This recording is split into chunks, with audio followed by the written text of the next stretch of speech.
Alright, what's up, guys? So today is Mars Day. Really early Mars Day, 3 o'clock in the morning. I'm still on the East Coast time zone, I think. And the falling back thing really tripped me up. Because I fell back when I was in the East Coast time zone, so I'm really tripped out. But anyway, besides that, I just finished my supermoon video, and I happened to be looking at the current transits in my Solar Fire software, and I just felt this random, it happens every once in a while. I'm starting to understand the whole intuitive flashes and the psychic channeling thing.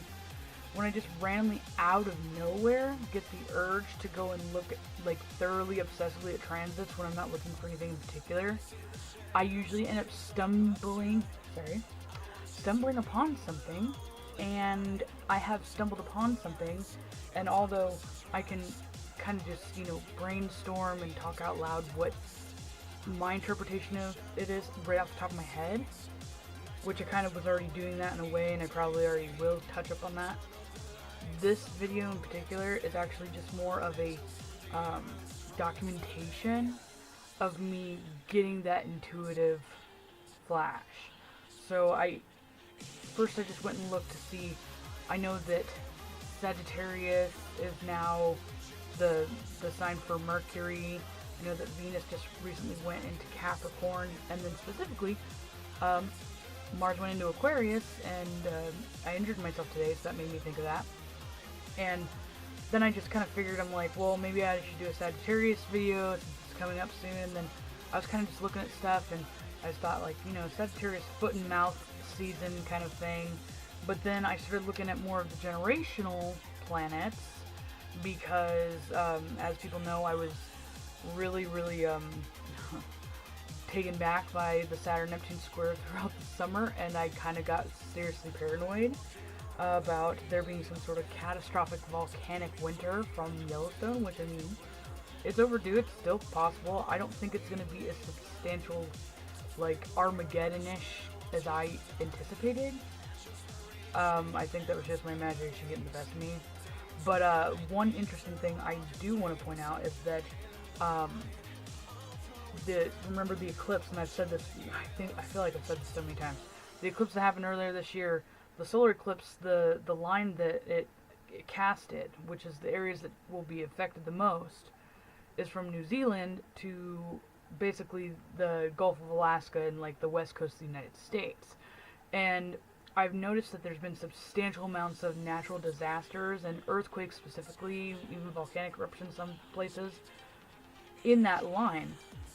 And now it's kind of concerned me too, because now there's a new wave of them coming through, starting where it began in New Zealand, and they're getting bigger and bigger and more substantial.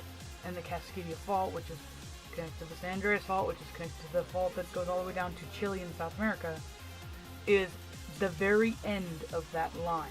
And I know that when I do get worked up and I have anxiety about a certain aspect, I may not get the actual event right, which, is the whole freaking point. I understand. It's a work in progress. I apologize. I just feel like if I might be right, I'd rather get it out and let people know. I would prefer to help as opposed to give a fuck about my reputation, if that makes any sense. I mean, that should be pretty evident. But I freaked out about like the second to third week of October for some reason, and I thought, and didn't even dawn on me for a second, which I should listen to my own advice, to look at different facets of how it could be affecting things like sociological, instead of just environmental. I was just really fixated. I just wanted the world to blow up. I think it was all the Nostradamus stuff I was reading over the summer. I think it really like ingrained into me, and I think that that's what it was. The Saturn Neptune square, and then reading Nostradamus' collected works. I'm gonna not do that again, preferably. But these aspects that I wrote down. What if I do this way? It won't be a rave this time. Maybe. I don't know. So I was just writing down some, fast forwarding through like the transit thing, and I was kind of writing it down. So as of the 12th of November, which was obviously 3 days ago, we now have Jupiter, which is the planet that magnifies everything. I mean, you could take that or leave that, good or bad. opposing Uranus. Right now Uranus is retrograde, so it's not as intense. But when it goes direct is usually when I get kind of scared. Scared, concerned, nervous, whatever. And then I noted too that on the 20th of November, which will be in 5 days from now, we're then going to have a trine from the Aquarius Mars to the Libra Jupiter placement. And we're still going to be having that opposition with Uranus. So, I'll kind of just explain this out here. This is going to be going on through the 20th of November to the 11th of December. So you always think of Jupiter as amplifying or magnifying things.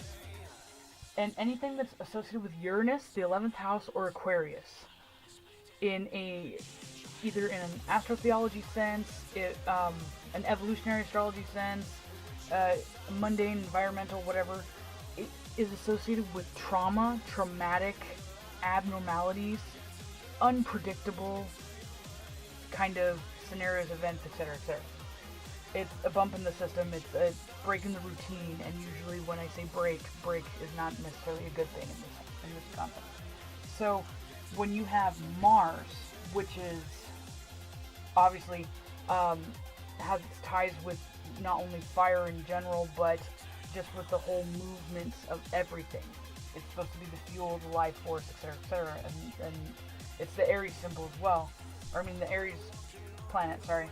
So anyway, it's basically enabling, or it's being amplified, this Aquarius Mars by Jupiter. And then another thing I want to point out too is, actually I'm getting ahead of myself, sorry. So when we have Jupiter and Uranus opposing each other right now, and it's air and fire, it's basically like a huge gust of wind, making the wildfire completely out of control. And then now we're going to be adding some more traumatic kind of fiery influence from Mars trining that. And again, like I said, that's going to be going on in 5 days from now for the rest of November and into the first almost 2 weeks of December. And then the next thing I have in my notes is for the 12th of November, which was again 3 days ago, through January 18th of 2017, we have a T-square that is very concerning. And in fact, one of my older videos, there was a similar aspect going on. It was actually just the alignment with Uranus Pluto square, and Jupiter was not involved at that time. And although I would say that my video is kind of crude, and the way I was editing it, I shouldn't have done it that way.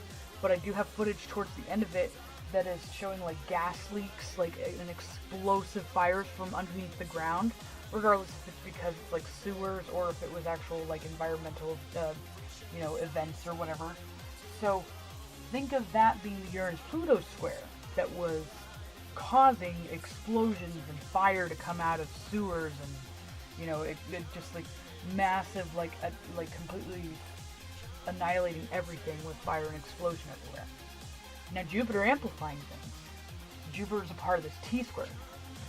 Okay, so we're going to be having that would be more of like a microcosmic kind of manifestation of the explosive themes of the Uranus-Pluto square. When we take Jupiter into account, Jupiter's supposed to be the collective, and also it's the over-exaggerated and expansive and magnifying.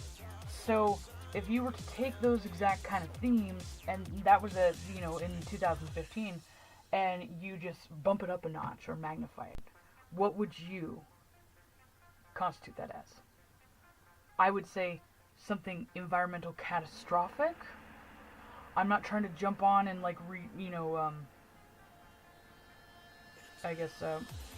argue again my Yellowstone thing, and I'm not saying it's going to be Yellowstone just per se, because I honestly think it's going to be something in between New Zealand and the Cascadia Fault on the Pacific coast of the United States. So between now and the 18th of January, this T-square is going to do something, or at the very least, it's not going to hit right away, and it might be a month or two maybe even 3 months max before we see some sort of catastrophic environmental, disaster from New Zealand on to the west coast of the United States. And part of me, just because I live on the west coast of the United States, I'm like kind of in the back of my head panicking, because thinking, oh my god, it's going to be us, even though I don't live that close to the coast, so I should be okay. But when I've been observing like all the buildup of all the magnitudes of earthquakes and everything, I don't think that the Cascadia Fault is going to or the end of where the eclipse ended is going to be the prime target for this time frame right now. The more I think about it as I've been watching it, I would say that next summer would be the Cascadia Fault. And so I just wanted to emphasize on this.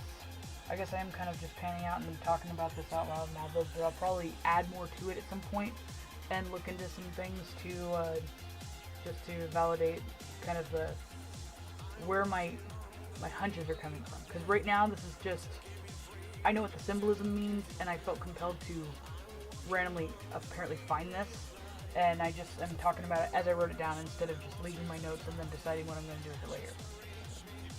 Because a lot of this is either already happening as of 3 days ago, or it's going to happen in 5 days, and who knows if I'm actually going to touch this again for a minute. So I just thought I'd touch bases for a moment. Jeez.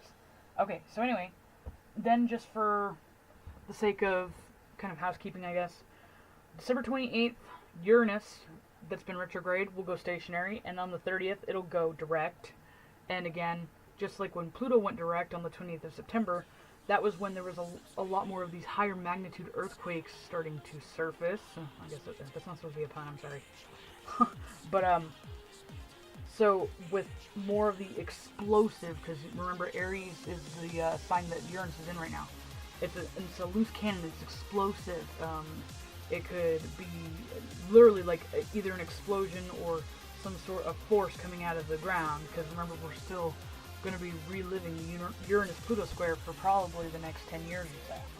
So when that goes direct, every time that's direct, and specifically when Pluto's already direct, that makes me kind of nervous. So there's that to watch out for. And think of it this way too: Uranus goes direct in the middle. I would call that,